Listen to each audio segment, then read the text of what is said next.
ಲೋಕಸಭೆಯ ವಿಪಕ್ಷ ನಾಯಕ ರಾಹುಲ್ ಗಾಂಧಿ ಅವರಿಗೆ ದ್ವಿಪೌರತ್ವ ಕುರಿತಾಗಿ 4 ವಾರಗಳಲ್ಲಿ ಅಂದರೆ ಏಪ್ರಿಲ್ 21ರೊಳಗೆ ಕೇಂದ್ರ ಸರ್ಕಾರ ಒಂದು ತೀರ್ಮಾನಕ್ಕೆ ಬರಬೇಕು ಅಂತ ಅಲಹಾಬಾದ್ ಹೈಕೋರ್ಟ್ ನಿರ್ದೇಶನ ಕೊಟ್ಟಿದೆ. ರಾಹುಲ್ ಪೌರತ್ವದ ಬಗ್ಗೆ ಸಿಬಿಐ ತನಿಖೆಗೆ ಕೋರಿ ಕರ್ನಾಟಕದ ಬಿಜೆಪಿ ಕಾರ್ಯಕರ್ತ ವಿಘ್ನೇಶ್ ಶಿಶಿರ್ ಅರ್ಜಿಯನ್ನು ಸಲ್ಲಿಸಿದರು.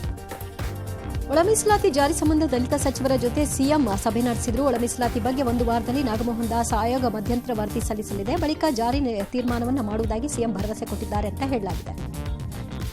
ಈ ವರ್ಷದಲ್ಲಿ ರಾಜ್ಯದ 5 ಮಹಾನಗರ ಪಾಲಿಕೆ ಚುನಾವಣೆ ಮಾಡ್ತೀವಿ ಅಂತ ರಾಜ್ಯ ಚುನಾವಣಾ ಆಯೋಗದ ಆಯುಕ್ತ ಜಿಎಸ್ ಸಂಗ್ರೇಶ್ ಹೇಳಿದ್ದಾರೆ. ಸರ್ಕಾರ ಮೀಸಲಾತಿ ಪಟ್ಟಿ ಕೊಡದಿದ್ರೆ ಹೈಕೋರ್ಟ್ ಮೊರೆ ಹೋಗ್ತೀವಿ, ಹಳೆ ಮೀಸಲಾತಿ ಅಂತ ಚುನಾವಣೆ ಮಾಡ್ತೀವಿ ಎಂದಿದ್ದಾರೆ.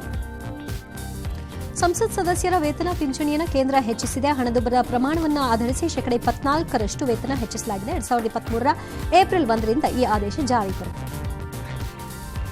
ಭಾರತದ ಎಲ್ಲ 1063 ರಾಷ್ಟ್ರೀಯ ಹೆದ್ದಾರಿಗಳಲ್ಲಿ ಕಳೆದ 5 ವರ್ಷದಲ್ಲಿ ಸಂಗ್ರಹವಾದ ಟೋಲ್ ಶುಲ್ಕ ಬರೋಬ್ಬರಿ 1.93 ಲಕ್ಷ ಕೋಟಿ ರೂಪಾಯಿ ಅಂತ ವಿಚಾರವನ್ನು ಕೇಂದ್ರ ಹೆದ್ದಾರಿ ಸಚಿವ ಲೋಕಸಭೆಗೆ ತಿಳಿಸಿದೆ.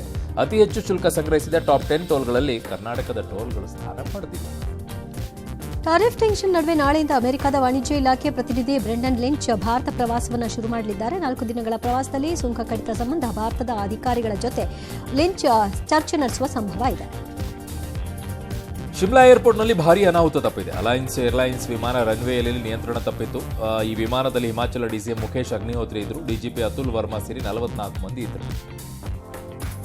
20 ವರ್ಷಗಳ ಹಿಂದೆ ಕಣ್ಣೂರಿನಲ್ಲಿ ನಡೆದಿದ್ದ ಬಿಜೆಪಿ ಕಾರ್ಯಕರ್ತನ ಕೊಲೆ ಕೇಸ್ನಲ್ಲಿ ಸಿಪಿಐಎಂನ 8 ಕಾರ್ಯಕರ್ತರಿಗೆ ಜೀವಾವಧಿ ಶಿಕ್ಷೆ ವಿಧಿಸಿ ತಲಶೇರಿ ಕೋರ್ಟ್ ತೀರ್ಪು ಕೊಟ್ಟಿದೆ.